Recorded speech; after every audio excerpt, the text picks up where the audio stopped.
السلام علیکم ورحمۃ اللہ۔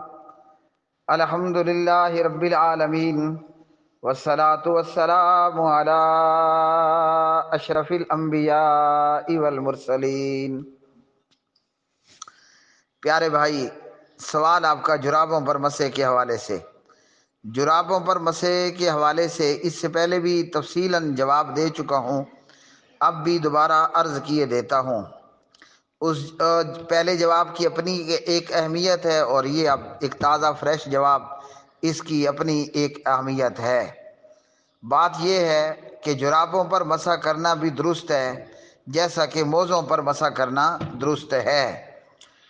اور موزوں پر مسح کرنے کے حوالے سے جو حدیث ہے اس کے راوی جناب حضرت مغیرہ ہیں، اور جرابوں پر مسح کرنے کی حدیث کے راوی بھی حضرت مغیرہ ہیں ابن شعبہ رضی اللہ تعالی عنہ۔ تو جرابوں اور موزوں دونوں پر مسح کرنا درست ہے۔ توضأ رسول اللہ صلی اللہ علیہ وسلم ومسح علی الجوربین، رواہ ابو داود والترمذی۔ پیارے نبی علیہ السلام نے وضو فرمایا اور جرابوں پر مسح کیا۔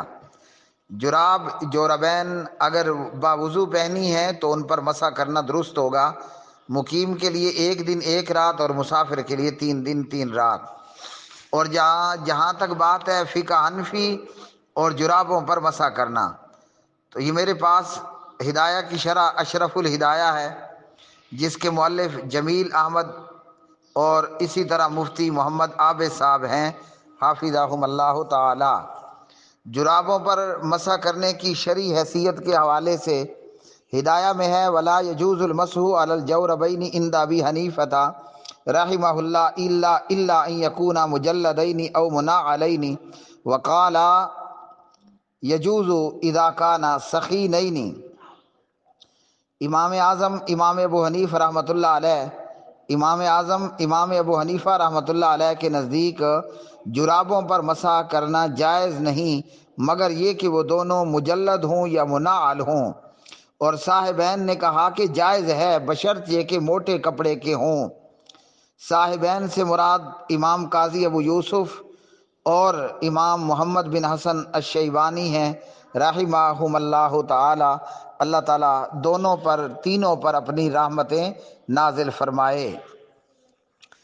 اور حدیث کی روح سے اگر ہم دیکھیں تو حدیث کی روح سے جو ہے وہ جرابوں پر مسح کرنا درست ہے، اور اس کے لیے پیارے نبی علیہ الصلاۃ والسلام سے جو دلیل ثابت ہے اور جو صاحبین کے نزدیک ہے کہ صاحبین یعنی قاضی ابو یوسف اور امام محمد رحمہم اللہ تعالی، ان کی دلیل ابو موسیٰ اشعری رضی اللہ تعالی عنہ کی روایت ہے ان النبی صلی اللہ علیہ وسلم مسح علی الجوربین، کہ پیارے نبی صلی اللہ علیہ وسلم نے جرابوں پر مسح کیا۔ ہاں، صاحبین یہ شرط لگاتے ہیں کہ جرابوں پر مسح کرنا تب درست ہے کہ وہ موٹے کپڑے کے ہوں، چھنتے نہ ہوں، کیونکہ روایت کیا گیا ہے کہ نبی پاک علیہ الصلاۃ والسلام نے اپنی جرابوں پر مسح کیا۔ اس لیے کہ ایسے جراب جس کو پہن کر چلنا ممکن ہو جبکہ وہ موٹے گاڑے کپڑے کے ہوں، اور شرط یہ ہے کہ بغیر کسی کپڑے کے ساتھ باندھے پنڈلی پر ٹھہر جائے۔ جراب موٹی ہو ثخینین، کیا مطلب موٹی جراب ہونے کا؟ اشرف الہدایہ میں فرماتے ہیں کہ موٹی جراب ہونے کا مطلب یہ ہے کہ وہ بغیر کسی کپڑے کے ساتھ باندھے پنڈلی پر ٹھہر جائے۔ تو الحمدللہ پوری دنیا کے اندر اہل الحدیث جس جراب پر مسح کرتے ہیں وہ جراب ایسی جراب ہوتی ہے کہ بغیر کسی کپڑے یا داغے یا ڈوری باندھے بغیر وہ اہل حدیث کی پنڈلی پر ٹھہر جاتی ہے۔ تو اس لیے حدیث کی روح سے کہ پیارے نبی علیہ السلام نے جرابوں پر مسح کیا، اور فقہا میں امام قاضی ابو یوسف اور امام محمد کے نزدیک رحمہم اللہ تعالی جرابوں پر مسح کرنا درست ہے۔ اور اسی طرح یہ لکھتے ہیں کہ امام صاحب سے روایت ہے کہ آپ نے صاحبین کے قول کی طرف رجوع کیا اور اسی پر فتویٰ ہے۔ اور اسی طرح امام اعظم امام ابو حنیفہ رحمۃ اللہ علیہ کے حوالے سے صاحب اشرف الہدایہ نے لکھا کہ امام ابو حنیفہ رحمۃ اللہ علیہ سے روایت ہے کہ آپ نے مرض وفات میں موت سے 7 دن پہلے یا 3 دن پہلے جوربین غیر منعلین پر مسح کیا۔ اب جو لوگ عیادت کے لیے آئے تھے، امام ابو حنیفہ رحمۃ اللہ علیہ نے ان سے کہا فعلت ما کنت امنع الناس عنہ، جس کام سے میں لوگوں کو منع کرتا تھا وہ کام میں نے خود کر لیا۔ تو اس واقعے سے معلوم ہوا کہ امام اعظم امام ابو حنیفہ رحمۃ اللہ علیہ نے صاحبین کے قول کی طرف رجوع کر لیا، یعنی امام قاضی ابو یوسف اور امام محمد رحمہم اللہ تعالیٰ کے قول کی طرف رجوع کر لیا۔ فتویٰ اسی قول مرجوع الیہ پر ہے۔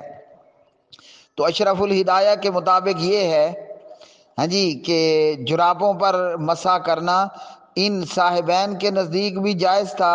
امام ابو حنیفہ رحمۃ اللہ علیہ کا زندگی بھر یہی فتویٰ رہا کہ لا یجوز المسح علی الجوربین، جرابوں پر مسح کرنا جائز نہیں ہے، مگر امام اعظم امام ابو حنیفہ رحمۃ اللہ علیہ نے اپنی موت سے پہلے باقاعدہ طور پر پریکٹیکلی جو ہے وہ جرابوں پر بھی مسح کر لیا۔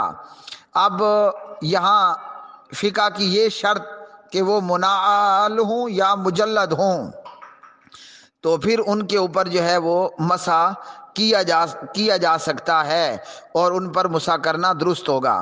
مجلد وہ ہے، یعنی مجلد جراب وہ ہے جس کے اوپر اور نیچے چمڑا لگا دیا گیا ہو، اور منعل جراب وہ ہے کہ چمڑا اس کے نیچے لگایا گیا ہو۔ مجلد وہ ہے جس کے اوپر نیچے چمڑا لگا دیا، اور منعل وہ ہے کہ جس کے نیچے چمڑا لگایا گیا ہو۔ تو امام ابو حنیفہ رحمۃ اللہ علیہ کے نزدیک جرابوں پر مسح ان کی زندگی بھر کا فتویٰ یہ تھا کہ لا یجوز المسح علی الجوربین۔ اور امام صاحب کے 2 عظیم شاگرد امام قاضی ابو یوسف اور امام محمد رحمہم اللہ تعالی، ان کا فتویٰ یہ تھا کہ جب جرابیں موٹی ہوں تو ان پر مسح کرنا درست ہے، اور سخینین کا مطلب یہ ہے کہ بغیر کسی کپڑے کے ساتھ باندھے وہ پنڈلی پر ٹھہر جائیں۔ اور صاحبین کی دلیل ابو موسیٰ اشعری کی روایت کہ نبی پاک علیہ السلام نے جرابوں پر مسح کیا، اور امام صاحب نے بھی اپنے صاحبین کی قول کی طرف رجوع کرتے ہوئے اپنی موت سے پہلے باقاعدہ طور پر جرابوں پر مسح کر لیا۔ یہاں سے ہمیں معلوم ہوا سچا سچا حنفی، پیور 24 کیرٹ کا حنفی وہ ہوگا جو حدیث ملنے کے بعد امام کا قول چھوڑ دے جو خلاف حدیث ہو۔ اور اس سے ہمیں یہ معلوم ہوا کہ امام اعظم امام ابو حنیفہ رحمۃ اللہ علیہ دنیا کے بڑے اہل الحدیث میں شمار ہوتے تھے کہ جب حدیث مل گئی تو اپنے قول کو چھوڑ دیا۔ اس لیے ہم دل کی اتھاہ گہرائیوں سے دعا کرتے ہیں کہ اللہ تعالیٰ امام اعظم ابو حنیفہ سے راضی ہو جائے۔ ہم دل کی اتھاہ گہرائیوں سے دعا کرتے ہیں اللہ تعالیٰ صاحبین امام قاضی ابو یوسف سے اور امام محمد سے رحمہم اللہ تعالیٰ راضی ہو جائے، اور اللہ ان بزرگان دین کی قبر کو جنت کا باغ بنائے، اور اللہ ہمیں امام ابو حنیفہ کی طرح دین کی خدمت کرنے اور دین پر عمل کرنے اور دین کی تبلیغ کرنے، اور امام قاضی ابو یوسف اور امام محمد کی طرح دین کے لیے تگ و دو کرنے اور دین پر عمل کرنے کی توفیق عطا فرمائے۔ وآخر دعوانا